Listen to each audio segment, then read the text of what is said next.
Muy buenas noches, tengan todos ustedes. Tenemos una emisión más de Clínica de la Fe.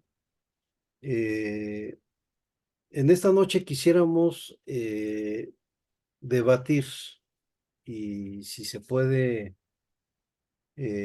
marcar algunas rutas posibles para andar respecto a un problema que no resulta sencillo. O sea, hay países en el mundo donde ha ido creciendo de manera potente la idea de que hay que sancionar a los grupos religiosos que son calificados como grupos potencialmente riesgosos para ciertos sectores de la sociedad, llámese jóvenes, llámese adolescentes, llámese mujeres. En algunos países incluso se ha avanzado en el establecimiento de leyes que plantean que ciertas actitudes o ciertas prácticas religiosas pueden ser clasificadas como delitos. La historia no es muy sencilla, en realidad es bastante compleja. Los países occidentales que abrazaron la prédica revolucionaria francesa, pues tenían como ejes programáticos la libertad, la igualdad y la fraternidad. Y uno de los puntos más combatidos, sobre todo en las tierras latinoamericanas, fue el problema justamente de la libertad y en específico el problema de la libertad de cultos. Lograda la libertad de cultos en los países latinoamericanos, no necesariamente se eliminó la hegemonía, en este caso, de la Iglesia Católica, aunque sí tuvo ejemplos muy peculiares. El caso mexicano, de hecho, es uno de los casos muy peculiares donde la separación iglesia-estado se establece, donde el Estado se reconoce a sí mismo como un Estado laico y donde estableció una política que pretendió tomar distancia de la fuerza moral y la fuerza simbólica de la Iglesia Católica sin necesariamente haberlo logrado. eh, y bastaría, digamos, como revisar las reformas del 91 y luego las cosas que han ocurrido después de los 90 en materia religiosa, como para entender que en México literalmente estamos viviendo una especie de retroceso. Eh, y uno de los ejes más sentidos en la discusión de la libertad de cultos tiene que ver con la capacidad que tiene el grupo religioso, el conjunto de dogmas proclamados y los mecanismos que se ponen a jugar al interior de la práctica religiosa para sostener a una feligresía que los propios líderes van a calificar como de feligresía verdadera o como de feligresía que guarda los preceptos y atiende los mandatos divinos. Y para lograr esto, pues evidentemente lo que va a ponerse en juego en estos grupos, pues son mecanismos de vigilancia, pero también son mecanismos de castigo. Entonces la vigilancia y el castigo irán de la mano, tal como lo, lo polemiza Foucault. Y en el caso de los grupos religiosos, esta vigilancia pues se exacerba en la medida en que lo que hay que cuidar, lo que hay que vigilar, lo que hay que mantener como cuidado es justamente el discurso ortodoxo.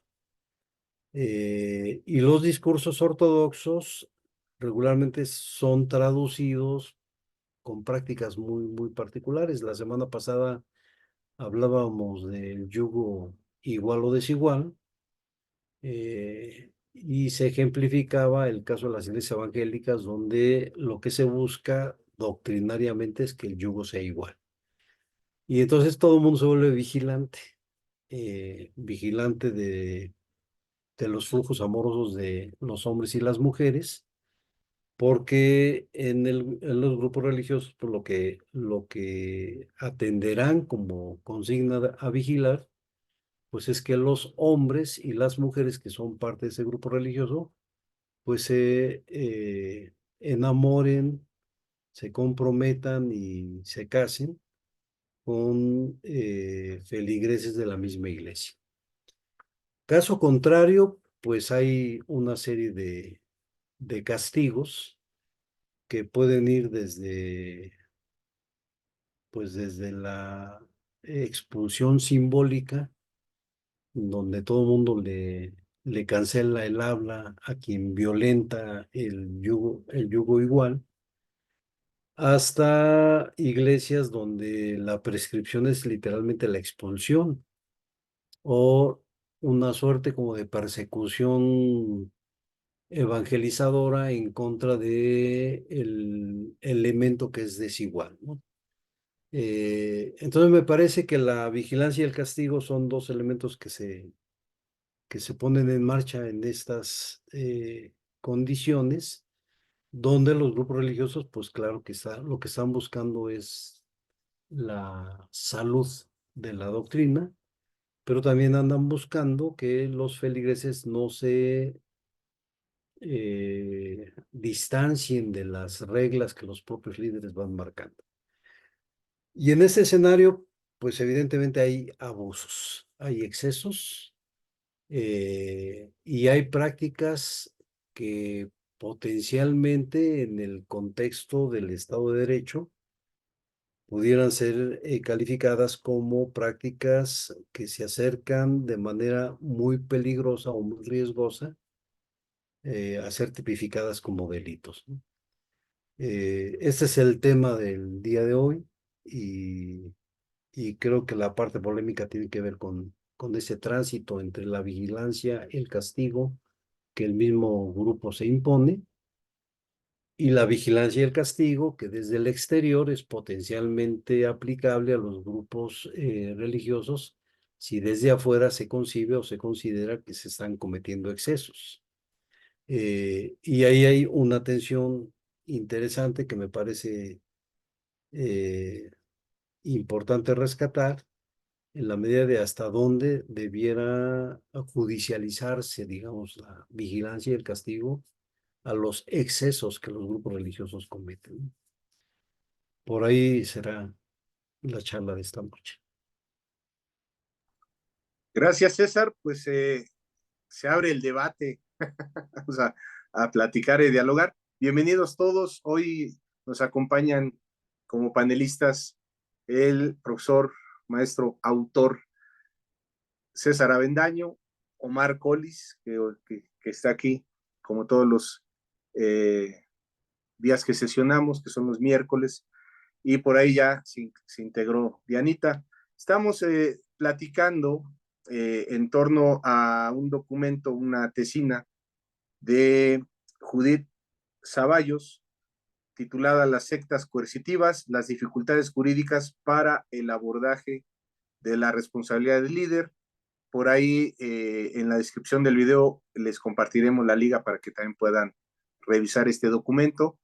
Y bueno, se abre un tema polémico, fuerte, eh, que inclusive yo diría, aquí se está, si no llegando a una atención, se está platicando ahí en el tenor de diferentes puntos de vista, lo cual es enriquecedor. Gracias a los que nos siguen. Y bueno, pues vamos a entrarle. Omar, vamos contigo.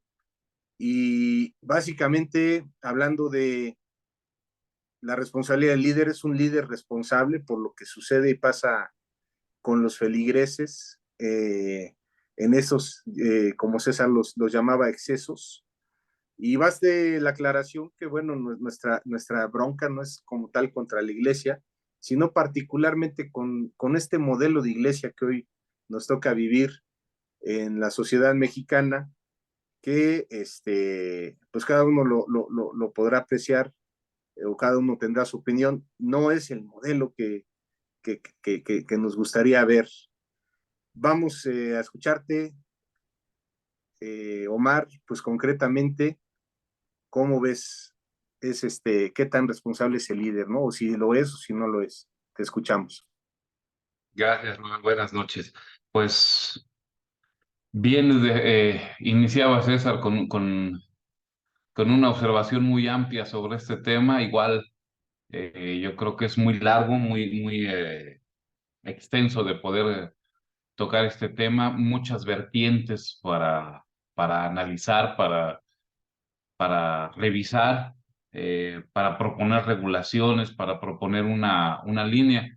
Si bien, pues este trabajo que se realizó, una tesis hablando de una iglesia coercitiva, pues es que este asunto del coercitivismo, pues hasta dónde queda, eh, qué tan víctima es la víctima, el victimario hasta dónde llega. Decían los refranes, ¿no? Que el valiente llega hasta donde el cobarde quiere. Llega un momento en el que hay que poner freno, que hay que mediar esta situación, pero pues tenemos, digo, lo veo tan burdo de repente el tema como en una caricatura, en un asunto infantil, Los Increíbles, se avienta un sujeto, va a suicidarse, llega el superhéroe, el hombre increíble, y lo salva, lo rescata. Y después viene una demanda para los superhéroes, ¿no? Espéreme, mi cliente no quería ser salvado, y él tiene mucho dolor porque pues hubo lesiones por haber impedido su muerte. Un feligrés pues está igual, ¿no? Te va a atacar cuando tú le estás diciendo que la agrupación en la que está causándoles daño, pues obviamente no le va a gustar, no le va a parecer, va a defender a su congregación y esto, pues yo no creo que se quede solamente en un tema de religión, en política, igual, de repente les quitan beneficios a un grupo de políticos, beneficios multimillonarios para solamente los líderes, los jefes, los que están hasta arriba. ¿Y qué sucede con los de abajo? Salen a manifestarse para defender los derechos de los de arriba. ¿Van a beneficiarse ellos en algo? No, es fidelidad nada más al líder. Entonces, ¿hasta dónde tenemos en las congregaciones un problema más grande, ¿no? Un complejo ahí bueno, no es complejo, creo que es un síndrome, ¿no? El síndrome de Estocolmo. Están felices con el maltrato. En la sociedad ajena, en la vida laica, pues tenemos a la contraparte del sádico, ¿no? Está el masoquista, está la persona que disfruta de esa asociación, esa agrupación. Cuando haces un ensayo de un trabajo como este, que pues es con la intención de que la gente abra un poco los ojos, que encuentre un poco más de libertad a la agrupación en la que está, que vea que hay posibilidades de cambiar, de corregir, o de que está siendo parte de un movimiento en el que lo están haciendo una víctima, pues te vas a encontrar con gente que empieza a mandar mensajes de odio, mensajes de molestia, ¿no? Y defendiendo a la agrupación. Estas situaciones yo creo que se dan mucho más en agrupaciones en donde hay un líder que es el dueño de la franquicia y que es un tema vitalicio. Yo creo que en esta línea de las agrupaciones, pues la tesis está hablando de un tema de hasta dónde puede llegar la ley, hasta dónde se puede regular, ¿no? Hablábamos de la broma, ¿no? Un poquito antes de entrar la grabación. ¿Qué necesitamos aquí? Una especie de INE para la fe, para regular a las congregaciones, para regular a una asociación religiosa. Y bueno, pues yo creo que tenemos un problema ahí complicado porque para la ley, para la figura legal, pues no hay víctimas, no hay victimarios, solamente tenemos voluntarios, están por libre decisión en algunos casos, porque bueno, también viene la descendencia que está integrada a estos grupos que hacen una segregación, que hacen una separación, que dividen, que tú no estás de acuerdo, sepárate de tu familia porque no vienen a esta congregación. Y yo creo que lo más lamentable es que en el fondo, en muchas de ellas, lo que permea, lo que tiene más fuerza para estas agrupaciones, creo que es la cuestión económica, y obviamente el beneficio para unos líderes, para unos cuantos en la agrupación. Sin embargo, ¿cómo podríamos atacar y cómo se podría manejar?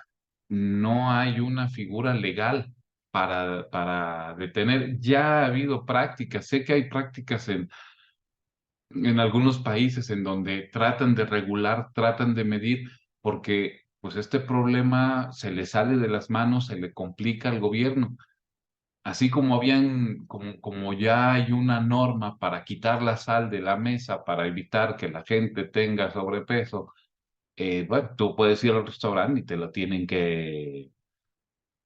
tienen que proveer la sal si tú la pides, pero ya no está disponible en las mesas por una regulación social, porque pues no podemos controlarlos, no podemos como gobierno solventar la necesidad de salud, estamos rebasados por malos hábitos alimenticios, y cómo puedes controlar en equiparación, cómo puedes regular lo que puede o no puede, lo que deba comer la gente o no, y a dónde asista, a dónde no asista, qué tan de acuerdo está con el sistema en el que está metido, qué tan enamorados de su captor, de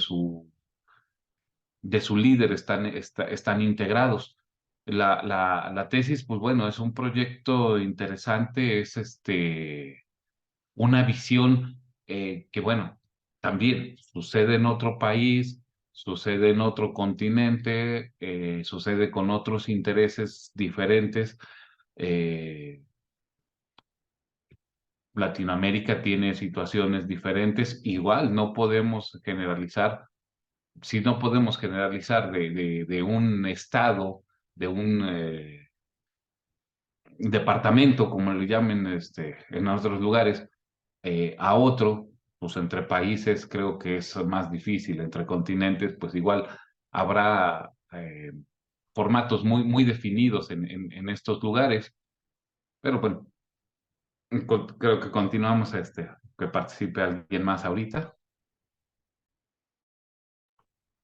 Gracias, Omar. Dianita, buenas noches, ¿cómo estás? Bienvenida. Pues aquí está la onda cuchicuchi. ¿Cómo ves al profe César? Escuchaste ahí parte del planteamiento que hacía originalmente y pues puntualmente también preguntarte, ¿hay responsabilidad achacable al líder?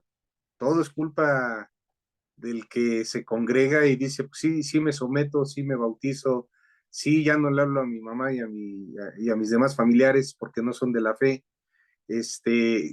¿Cómo ves esas tensiones? Yo le decía a César en la previa, bueno, es que en teoría ir a un casino pues debería ser un tema de probabilidad y un tema de suerte, y si lo quieren ver así, quién gana, quién pierde, pero pues las mesas están arregladas, ¿no? Entonces, el que llega a un sistema religioso, no quiero influir tu comentario ahorita, pues en cierta manera no se enfrenta a una cosa pareja, pero bueno, te escuchamos mejor. Adelante. Bueno, hola, buenas noches. Creo que en cuanto a la responsabilidad de un líder, me ha pasado como que cuando a ellos les conviene, son los líderes, el que tiene derecho a recibir su paga, el que supuestamente recibe como el mensaje de Dios para saber hacia dónde tiene que ir la iglesia. Es el que tiene el llamado de estar al frente de la agrupación, pero eso es como cuando le conviene. Y cuando no, es un simple ser humano más, un pecador igual que todos, es un miembro más de la congregación, ¿no? Me parece que este es el discurso que escuché en las últimas iglesias a donde yo fui, para no tener alguna responsabilidad. O sea, sí, soy responsable, pero cuando me toca que me des mi diezmo, ¿no? Pero ya cuando lastimo como líder a alguien, cuando tomo una mala decisión, ahí pues, ay, recuerda que yo también soy igual que tú, integrante de la iglesia, y pues me lavo las manos porque soy un pecador igual que todos, ¿no? Creo que se debería de fomentar la responsabilidad en las iglesias, igual no solo en el líder, sino en todos, ¿no? Como congregantes, y alejarnos un poco a lo mejor de ese discurso de que todos somos pecadores, entonces todos nos vamos a lastimar. O sea, yo creo que sí, porque pues claramente en nuestro día a día, aunque no estemos en una iglesia, nos podemos lastimar en las relaciones que tenemos. Pero creo que apegarse a ese discurso de, no, pues eres pecador, ah, no, pues sí, ¿no? Y además de que depende, o sea, eres pecador, pero depende de lo que haces en la iglesia, es como se te da la disciplina también, ¿no? O sea, si tú eres el que trae más dinero, el que das más tiempo, a lo mejor no dinero, pero sí tiempo, tu servicio, pues a lo mejor la disciplina no es igual para ti que para alguien que pues a lo mejor ni va cada domingo, no lo sé, que está un poco como más alejado de este ritual de la iglesia, ¿no? O de las actividades como tal de servicio. Entonces, pues sí, es un tema demasiado complicado porque creo que también como personas que hemos asistido a este tipo de lugares, podemos ver cómo las carencias que tenemos se van a reflejar tanto en cómo obedecemos al líder, cómo no cuestionamos, eh, pues sí, cómo somos capaces también de lastimar a otras personas por obedecer al líder, ¿no? Eh, Como decían, inclusive a los familiares o a la misma gente que se congrega, o sea, utilizan mucho como este tipo de versículos de que no, pues casi casi ni te juntes con tal persona si ya no va a la iglesia, ¿no? Los apóstatas, no sé, no me sé de memoria los versículos, pero seguro quienes nos están escuchando, si ya llevan bastante rato en la iglesia, saben muy bien, ¿no? O sea, como, ay, eres mala hierba, muchísimas cosas que te dicen si tú no te apegas a lo que dice una persona que es el líder, es el pastor, y pues no faltan los comentarios, ¿no? De, es que es el pastor, a él es a quien Dios le dice hacia dónde tiene que ir la iglesia, qué decisiones se deben de tomar con el dinero, eh, o inclusive imponerte cosas, ¿no? Uno de las personas que fue como nuestro último pastor, inclusive hizo un grupo de WhatsApp hace como 3 años, hizo un grupo de WhatsApp y pues solamente estábamos mi esposo y yo, y como que quería que le contáramos todo, ¿no? Entonces sí, es como cosas bastante enfermas, muy abusivas, de casi, casi, ay, pues yo tengo la solución para tus problemas, ¿no? Y realmente uno cuando está ahí tan metido, pues permite muchas cosas y cuando te atreves a cuestionar, tal cual lo decía Omar, o sea, ya uno es un rebelde, este, estás promoviendo, ¿cómo se dice? ¿Desunión? Sí, es desunión. Sí, ¿no? O sea, como que estás en contra de la unión de la iglesia, ¿no? Estás poniendo La ahí división, el espíritu de división. eso, perdón.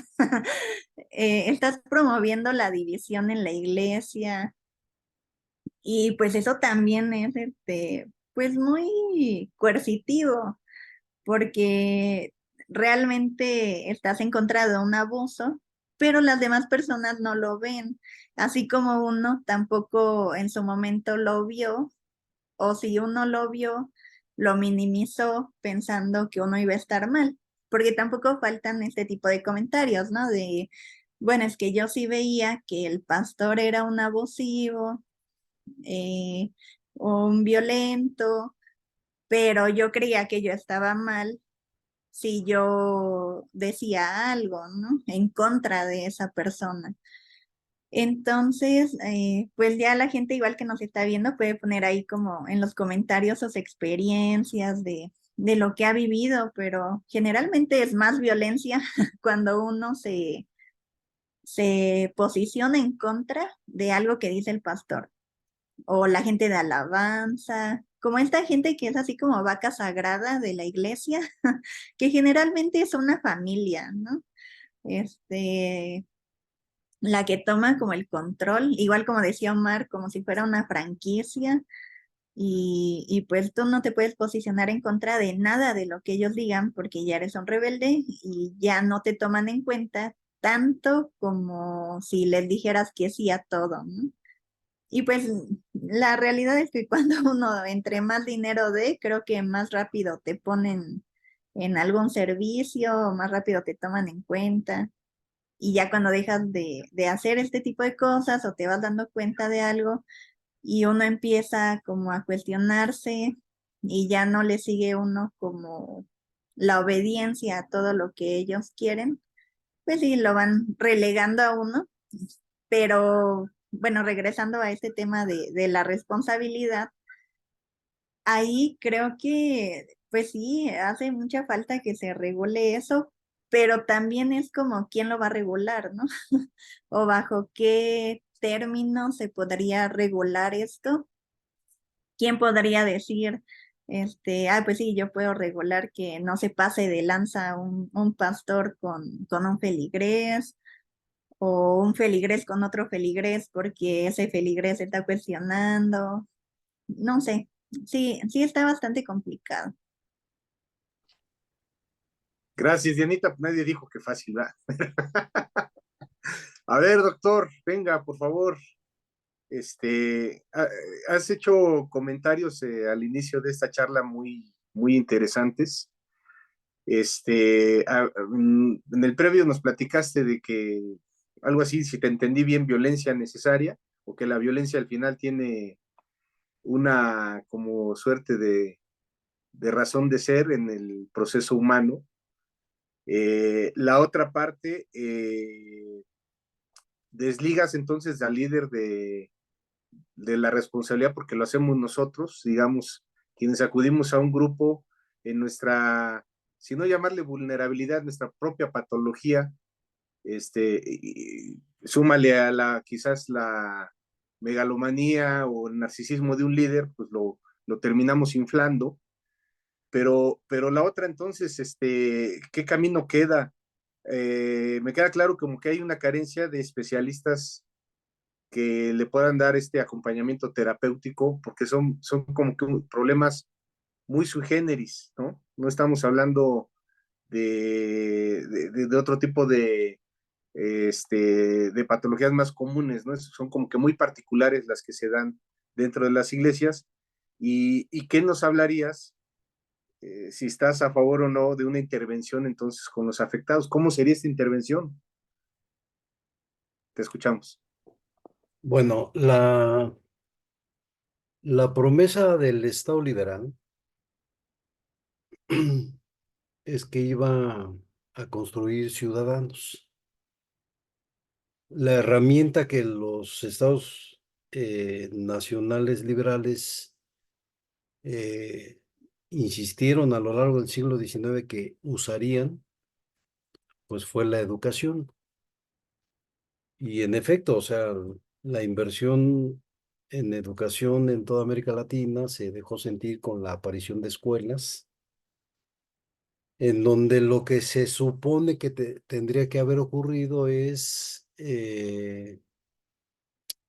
pues, formar gente, formar ciudadanos que, pues, tendrían la capacidad de un discernimiento racional para poder identificar este tipo de abusos. Esa era la promesa del Estado Nacional. La verdad es que no ocurrió. Y tan no ocurrió que, pues que la presencia, digamos, de líderes abusadores en los últimos años ha ido creciendo en la medida en que la gente se atreve a denunciarlos, ¿no? Quisiera, un poco como ilustrar con un ejemplo a qué tipo de broncas nos estamos enfrentando. Yo supongo que ustedes recordarán a un personaje que en la década de los 90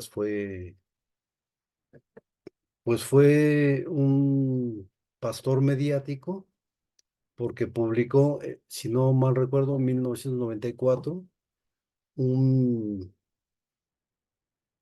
pues un libro. De repente me da como la tentación de decir panfleto, pero vamos a decir que publicó un libro con el título de Pastores que abusan. El nombre de ese pastor, Jorge Ederly, era, pues era pastor del Centro Cristiano Calacuaya en el Estado de México, y pues la lectura del libro, sobre todo para quienes conocen pues el territorio, digamos, de esas agrupaciones que florecieron entre los 80s y los 90s, más que como iglesias, como bajo la figura de la asociación civil, eh, y que eran agrupaciones o asociaciones civiles que en realidad eran iglesias, pero que decidieron frente al Estado presentarse más que como iglesias, como asociaciones civiles, y que se fueron presentando como un escenario de renovación de los grupos evangélicos, que además prometían no solamente elevar el nivel cultural de los feligreses de esos grupos, eh, también prometían reivindicar, digamos, la verdadera alabanza, la verdadera enseñanza cristiana, la verdadera adoración, etcétera, ¿no? Eh, el libro de Jorge Ederly, de Pastores que abusan, en realidad es resultado de un diferendo que él tiene con el equipo pastoral del Centro Cristiano Calacuaya.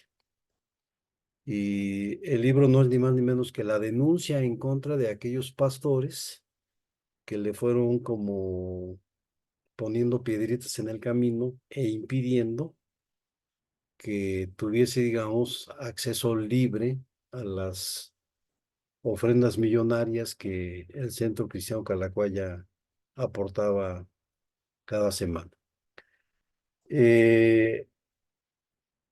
Con el libro de Pastores que abusan, Jorge Ederly incursiona, entre comillas, en el mundo de la academia, y en los siguientes años se vincula con un grupo de profesores de la Escuela Nacional de Antropología e Historia, y van a empezar a publicar una revista que se llamaba el estudio, ¿no? El estudio académico de la religión. Y si no mal recuerdo, pues llegaron hasta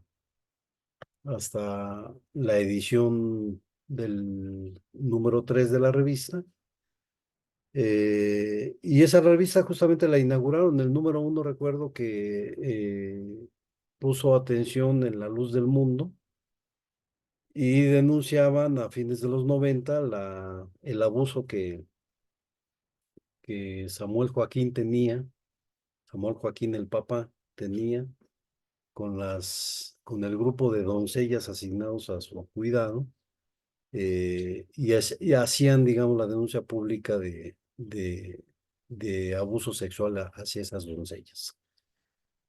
Para 2006, el mismo Jorge Ederly se convierte en el centro de la denuncia pública, porque para 2006 Jorge Ederly tenía una red en toda la República Mexicana de casitas dedicadas, digamos, a la atención de niños desatendidos por sus padres o niños huérfanos. Y en realidad lo que se denunció en el 2006 es que Jorge Ederly encabezaba una red de tráfico o de trata de cuerpos humanos. Y entonces parece que habían como abierto un mercadote en la Unión Americana donde vendían niños mexicanos que se habían quedado sin padres.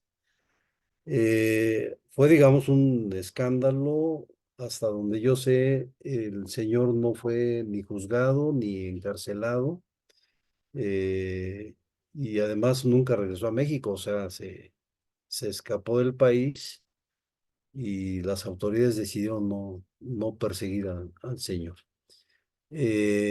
Entonces, ahí creo que está permanentemente el riesgo, digamos. Por un lado, el Estado mexicano no cumple con formar ciudadanos con capacidad de discernir qué tipo de oferta religiosa le están haciendo.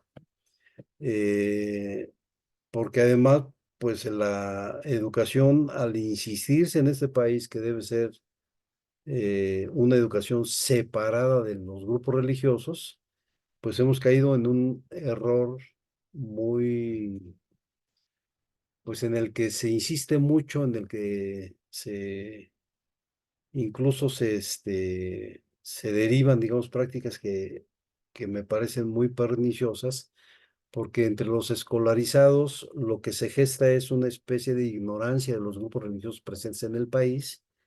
Hay una ignorancia de la historia de esos grupos religiosos y hay una ignorancia de la presencia social de esos grupos sociales en el campo social de la República.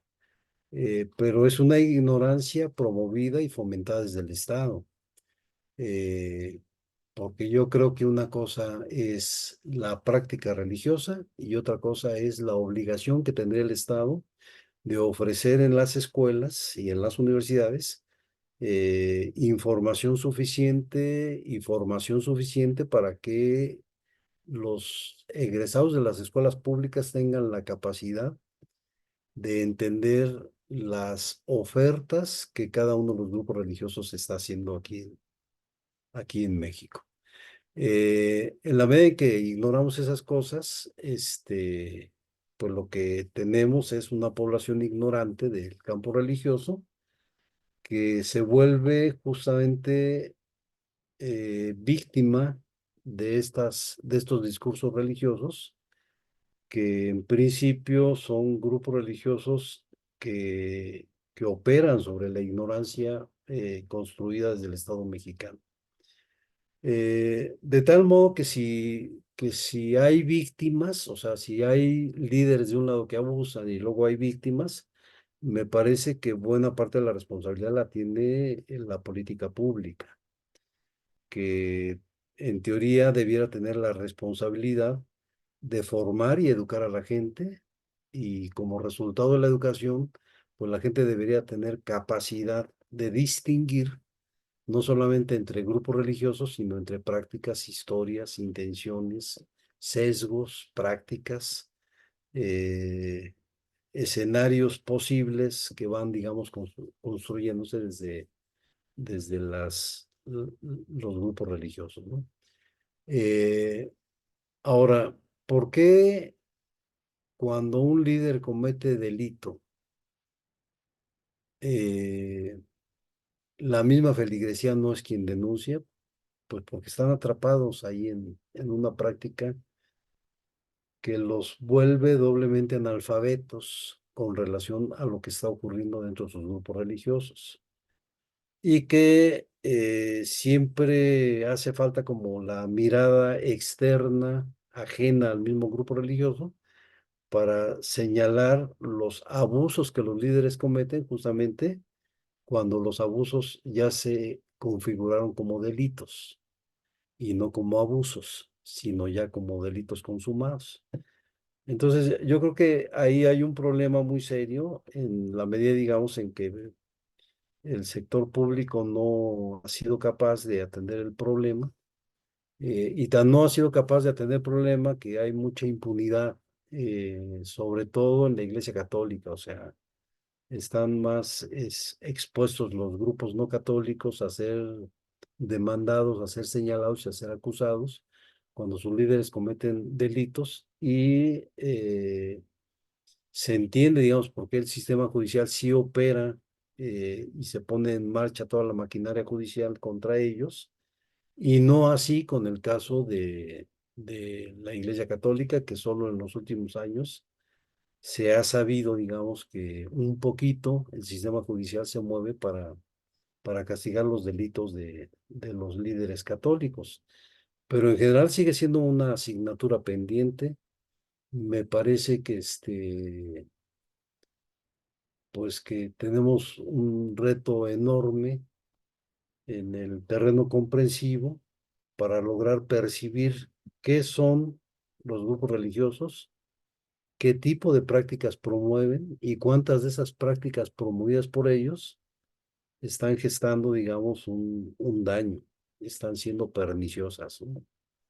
Y cierro el comentario, digamos, porque una de las anécdotas periodísticas que aparecieron justamente en el contexto del escándalo Jorge Ederni fue justamente la testimonial de una feligres que fue fundadora del primer centro receptor de niños huérfanos en la ciudad de Cancún, en donde ella daba testimonio que conoció a Jorge Ederly en el Centro Cristiano Calacuaya, siendo pastor Jorge Ederly, y que pues algunos de ustedes sabrán pues que hubo una práctica muchos años, una práctica muy abusiva de los pastores que llegaban con los feligreses argumentando que Dios les había hablado y que parte de el ordenamiento divino es que la feligres tenía fuerzas que casarse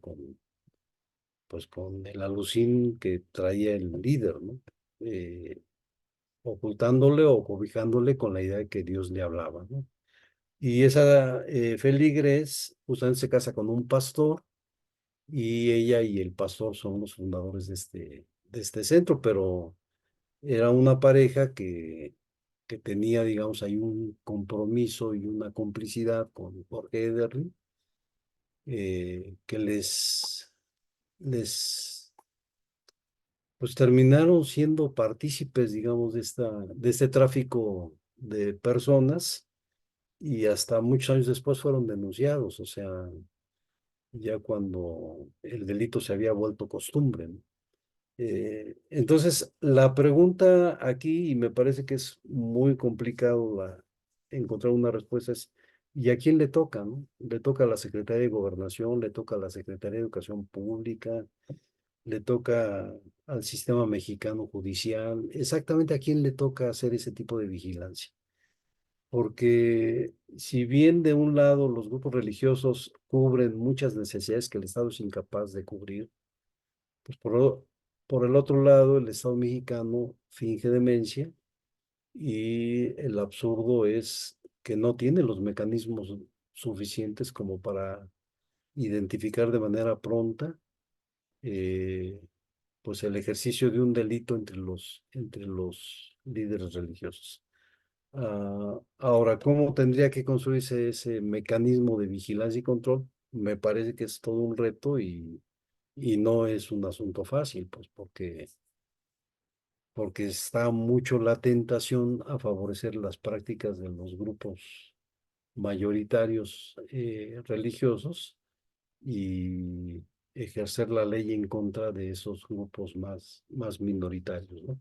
Entonces siempre es un riesgo, digamos, si construimos la ley, el interrogante que inmediatamente aparece y cuál va a ser el uso que se le va a dar a esa ley.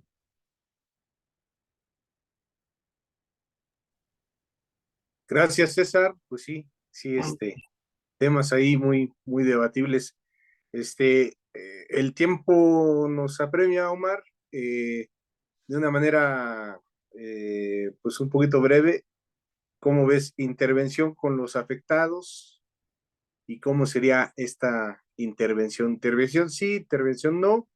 Y si sí, pues ¿cómo sería esta intervención? Ah, intervención. Mm, sí, pero el problema es quién la va a hacer, bajo qué premisas, bajo qué reglas tiene que cumplirla. Eh, ¿Cómo manejas la situación de una congregación? Mira, bien sencillo, ¿no? El tema del proselitismo que se estaba haciendo en algunas congregaciones. Ya hablábamos de algunas agrupaciones hace unas charlas atrás sobre este tema. Estaban haciendo proselitismo y desbarataron iglesias, las vaciaron para llevar gente. Y sus emisarios eran los mismos miembros de la congregación que iban a esos grupos. ¿Qué fuerza tienen de lavado de coco algunos líderes para poder llevarse a la gente a otras agrupaciones en donde son dueños de la verdad? Y bajo ese tema yo creo que sí necesitamos una regulación, pero vamos a buscar en todas las asociaciones religiosas que existen y algunas disfrazadas por conveniencias económicas, por conveniencias fiscales, por conveniencias de la misma agrupación, pues ya no son asociación religiosa, no son una AR, sino son una sociedad anónima, este, alguna agrupación, una ONG que no necesariamente tenga que ser una agrupación religiosa o que tenga ese nombre, ¿no? Una asociación civil más que suficiente para poder disfrazar y quedar fuera. ¿Cómo se van a regular esas que están bajo otro concepto y que pues obviamente se iban a defender como gatos boca arriba sobre un llamado a la cordura, al abuso, cuántas veces hay lugares, pues, efectivamente, ¿no? Comentabas esa, este, el abuso de la iglesia. ¿Cuántos sacerdotes, pederastas están libres en otro lugar nada más? Los cambian de una iglesia a otra. ¿Y qué hace la misma autoridad? ¿Qué hace la iglesia? ¿Qué hace el gobierno para regular, para detener a esa gente que ya tiene denuncias? Y efectivamente es más escandaloso el asunto de lo que sucede, bueno, en un taxi, bien fácil. A los taxistas son asaltados, a uno lo asaltan en un taxi de estos libres, en uno de plataforma, pues no se ha escapado gente, ha habido ahí incidentes ahí feos, pero son más escandalosos porque hay una plataforma, porque hay un medio digital más fácil de anunciar esas situaciones, esos abusos, esos deterioros que hay. Y yo creo que en la iglesia pues vamos a tener el problema de a quién nombrar que pueda ser neutro para estar observando estas cosas y que no considere que sean parte de un abuso, de un maltrato y que raye sobre el daño legal a una persona. Yo digo que sí, pero se necesitaría, antes de decir sí, necesitaríamos un organismo que pudiera controlar, que pudiera mediar esa situación. Gracias, Omar. Dianita, pues así brevemente, no tenemos idea de las dimensiones del problema, ¿no? Pero por poner un número, en un país donde habitamos por ahí de 120 millones de personas, se habla de que los no católicos son un 10%, son 12 millones. El 1%, si las personas que de las que hablamos como víctimas o como afectados por estos mecanismos de abuso, estaríamos hablando de, pues por ahí de la friolera de 120,000 personas, ¿no? Intervención sí, intervención no. ¿Qué tanto valdría la pena que esto ya fuera hasta una especialidad en las facultades de ciencias de la conducta?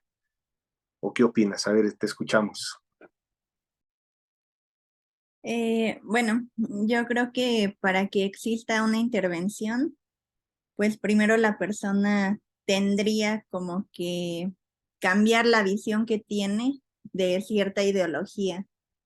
Y es demasiado complicado porque a veces veo uno personas en la iglesia que tienen toda la vida ahí, o bueno, no toda la vida, pero bastantes años, 20, 30 años, y a veces es el mismo pastor que luego dejó a su hijo y este hijo también fue abusivo, pero la gente está ahí y es muy fiel, ¿no? Y pues también como lo mencionaban, o sea, como se trata de una ideología, de un, como de un motivo para vivir, la visión que tienen del mundo se basa en lo que ellos creen. Entonces, sí es muy complicado como, pues decir que se puede hacer como una intervención quizá específica para, para personas que han estado en ciertas iglesias, porque pues no sé, o sea, como que, bueno, ahorita como que no me imagino muy bien como qué podría ser. César es el que es el experto ay, en psicología clínica, pero no sé, o sea, como pensar cómo se puede ayudar, ¿no? A través de una intervención psicológica a personas que a lo mejor están saliendo como de un abuso en este tipo de iglesias, porque realmente, o sea, sí es muy difícil, porque pues ya cuando uno se da cuenta de que las cosas no son así como las creíamos, cuando uno ya cuestiona, se da cuenta de ciertas cosas que no estaban pues correctas, ¿no? Como, pues sí, como que no, bueno, que eran parte de este círculo también de abusos en los que uno estaba metido. Sí, pues lo primero que hace uno es como quedarse sin una visión de cómo ver el mundo, o por lo menos eso me pasó a mí, ¿no? Como que dices, ay, ¿y ahora qué hago, no? Ya no estoy en ese grupo, pero me cuesta trabajo todo porque tiene uno como esa creencia de que hay algo bueno, hay algo malo y ya, ¿no? Entonces enfrentarse como a la realidad, como al día a día, sin este tipo de creencias, creo que ahí sería quizá como en lo que también se puede intervenir en cómo pues apoyar a las personas, ¿no? En que vean que no existe como una sola visión del mundo, que es como lo que uno aprende en una religión, ¿no? Porque no solamente es algo que impacte así como, ay, me divido y esta es la parte espiritual y esta la parte de mi día a día, ¿no? Sino que pues a muchos sí nos afecta en todas las esferas de nuestra vida y pues por ahí estaría como muy interesante y creo que sería como de mucha ayuda, pero no sé si esto pudiera ser como posible. Sí, pues habría que explorarlo.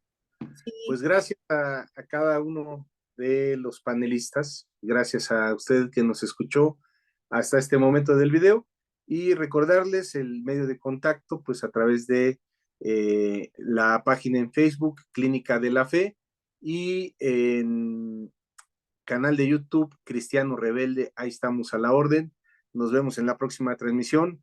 Les mandamos un muy fuerte abrazo y seguimos platicando de este y de otros temas.